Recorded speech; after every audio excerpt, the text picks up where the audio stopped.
tipo de cambio en Venezuela en las últimas horas ha tenido variaciones significativas. Solamente ayer el tipo de cambio tanto en el mercado oficial como en el mercado paralelo ha tenido variaciones superiores a los 5 puntos porcentuales. Estamos hablando de solo un día, pero a lo largo de esta semana hemos visto fluctuar la variación entre el tipo de cambio del dólar y el bolívar de manera significativa, lo que ha generado preocupación tanto en la ciudadanía y ha llevado a una realidad también que tiene que ver con el poder adquisitivo. Cuando el Ejecutivo Nacional anunciaba un incremento salarial que en su momento al tipo de cambio representaba $30, hoy está más cercano a los $15 el salario mínimo en Venezuela. Hay una depreciación del poder adquisitivo del venezolano. Y para hablar de estos temas, de la preocupación y por supuesto de qué está pasando, que al final también es importante entenderlo, está con nosotros vía Zoom Óscar Torrealba, él es economista, también parte del equipo del Centro de Divulgación del Conocimiento Económico, a quien saludamos y le agradecemos estos minutos que nos va a acompañar. Muchísimas gracias, Carlos, siempre encantado de estar aquí en el programa. Óscar, ¿qué está ocurriendo con el tipo de cambio? ¿Qué es lo que estamos viendo? Y por supuesto, las razones que nos llevaron a esto.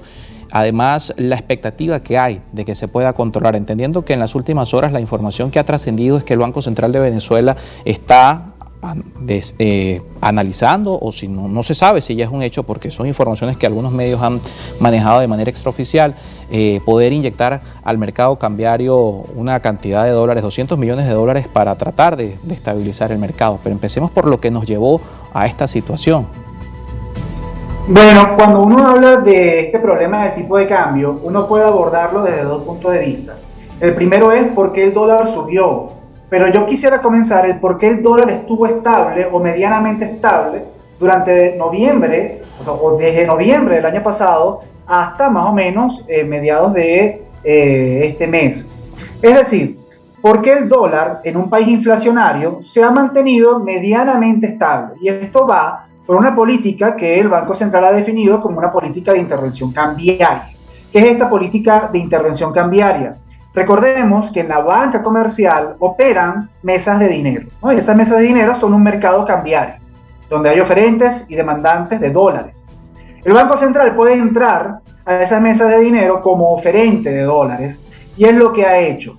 Es decir, ha tomado dólares y se ha visto esta disminución en las reservas internacionales, ha tomado dólares y con estos dólares aumenta la oferta de dólares en estos mercados cambiarios para presionar a la baja el tipo de cambio. ¿Con qué razón? Bueno, con la razón de controlar un poco la inflación en Venezuela. ¿Hay alguna estimación, Óscar, de cuánto representa en la oferta de divisas hoy en el país esta inyección que el Banco Central hace? No, yo no tengo estimación de cuánto hace, pero fíjate, en una economía que se estima de 45 mil millones de dólares, el PIB corriente, que tú inyectes una cantidad de 80, 100 millones de dólares en términos semanales es una cantidad realmente significativa. Tan significativa que esto ha tenido una presión al alza de los precios en dólares, pero de eso ya hablaremos en otro programa quizás, ¿no? Pero tiene algún tipo de relación. Lo cierto es lo siguiente, fíjate. ¿Por qué el dólar estuvo estable? Porque el Banco Central de Venezuela inyecta dólares en las mesas de dinero, aumenta la oferta de dólares para mantener a raya el tipo de cambio. ¿Cuál es el problema acá? Que el tipo de cambio, la presión devaluacionista no ocurre porque existe ausencia de dólares, falta de dólares. O sea, la presión al alza del tipo de cambio existe porque hay muchos bolívares en circulación. Cuando nosotros vemos el problema, entendemos que esta política de inyectar dólares en las mesas de dinero para contener el tipo de cambio, además de ser una política que no la puede sostener eternamente, porque los dólares son finitos, no son infinitos, pues sencillamente no atiende la raíz del problema, y es que hay más bolívares detrás de esos dólares. Y mientras tú sigas teniendo muchos bolívares detrás de esos dólares, pues entonces va a haber una presión devaluacionista del tipo de cambio, es decir, el tipo de cambio se te va a depreciar realmente. Y es lo que ha venido ocurriendo, es decir, la capacidad de intervención sobre esas mesas de dinero no es eterna, disminuye. Por otro lado, ves una base monetaria que se ha más que duplicado en lo que va del año, y pues, o sea, la cantidad de bolívares se ha más que duplicado, y tenemos entonces bolívares que están yendo, muchos más bolívares detrás de esos dólares. Si no solucionas el problema inflacionario en Venezuela, siempre vas a tener ese riesgo de que el tipo de cambio se te deprecie.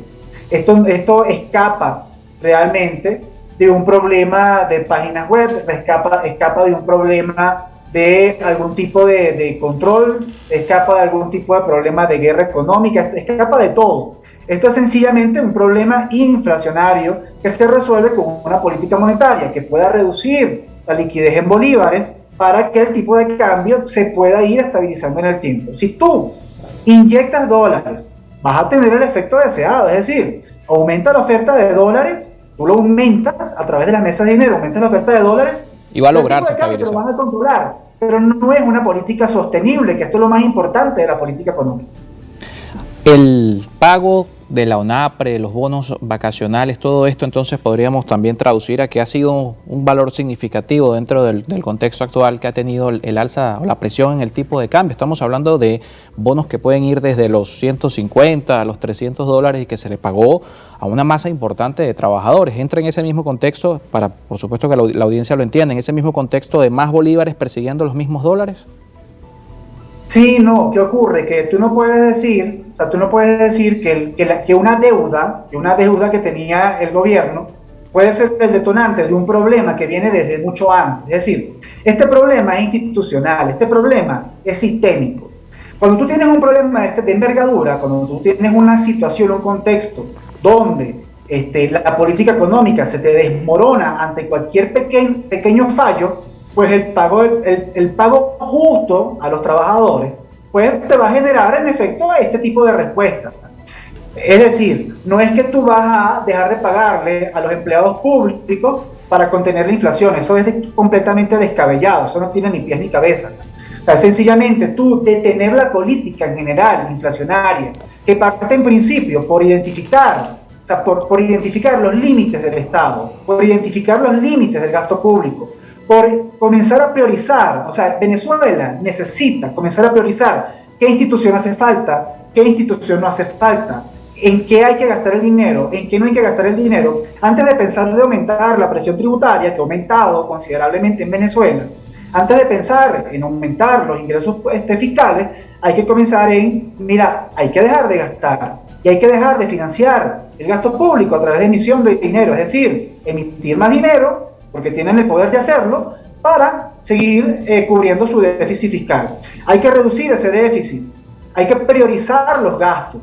No estamos diciendo que no le vas a pagar a las personas, de que vas a despedir un sinfín de personas. No se trata de eso, se trata de pensar, de priorizar, de planificar el gasto público para tú poder tener un orden fiscal en el país y puedas desistir de la presión inflacionista y, por supuesto, de la presión sobre el tipo de cambio. Si no haces esto, si no pones orden en las finanzas públicas, si realmente no haces el trabajo, pues vamos a seguir teniendo este problema que se va a ir alargando y que en definitiva, tal y como comenzaste con la introducción, afecta al bolsillo de las personas porque tenemos una economía distorsionante. Dígame. Claro, que afecta el bolsillo de las personas, y un tema importante que mencionabas, que lo vamos a hablar en la siguiente, no vamos a esperar otro programa, lo hablamos al regreso de la pausa. Comienzan a verse variaciones de precios en dólares. Y es porque también hay una realidad que los comerciantes están obligados a utilizar el tipo de cambio oficial, pero la brecha entre el tipo de cambio oficial y el precio que establecen los mercados paralelos, que por cierto también quisiéramos hacer una pregunta al respecto, luego del corte comercial, es una brecha que ya está cerca del 30%. Óscar Torrealba está con nosotros, él es economista y también parte del equipo del Centro de Divulgación del Conocimiento Económico. Hacemos una pausa y al regreso seguimos con más.